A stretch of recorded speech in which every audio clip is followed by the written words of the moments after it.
In November 1971, a quiet suburban neighborhood in Westfield, New Jersey, became the center of one of the most shocking family murder cases in American history. At the center of the case was a man named John List. To neighbors and people who knew him, John List appeared to live a normal and respectable life. He was a trained accountant, a father of 3 children, and a regular churchgoer. He lived with his wife, mother, and children in a large Victorian house in Westfield. But behind this seemingly perfect life, serious problems were building. By 1971, John List was facing severe financial trouble. Unknown to his family and friends, he had recently lost his job. Instead of telling his family the truth, he pretended to go to work every day while secretly struggling with debt and the fear of losing everything. The pressure continued to grow.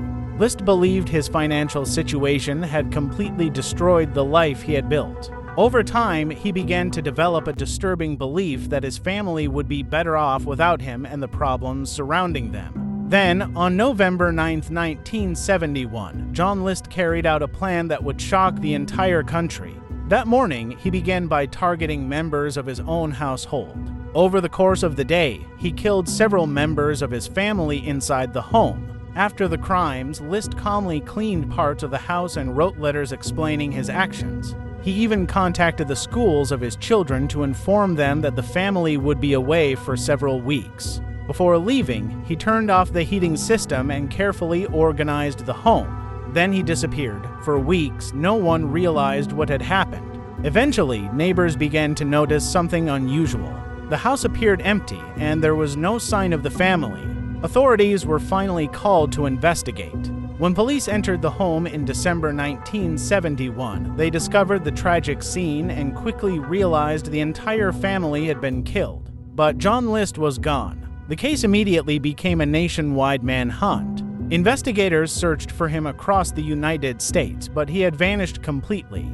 For nearly 18 years, John List successfully avoided capture. During that time, he started a new life under a different name. He moved to another state, remarried, and lived quietly while authorities continued searching for him. The case remained unsolved for many years until a major breakthrough occurred in 1989. The television program America's Most Wanted featured John List's story.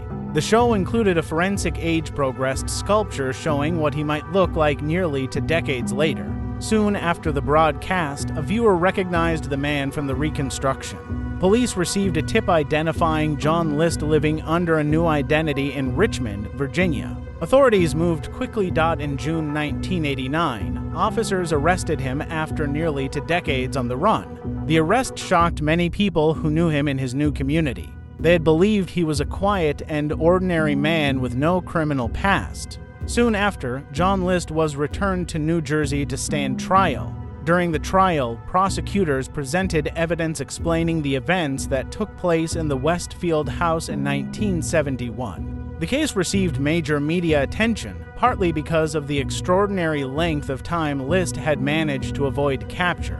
In 1990, after hearing the evidence, the jury found John List guilty. The judge sentenced him to 5 consecutive life sentences in prison, ensuring he would spend the rest of his life behind bars. John List remained imprisoned until his death in 2008. Today, the case is remembered as one of the most disturbing family murder cases in American history. It is also known for one of the longest manhunts ever solved with the help of television and public tips. The story of John List continues to be studied in true crime history as an example of how deception, financial pressure, and secrecy can lead to tragic consequences.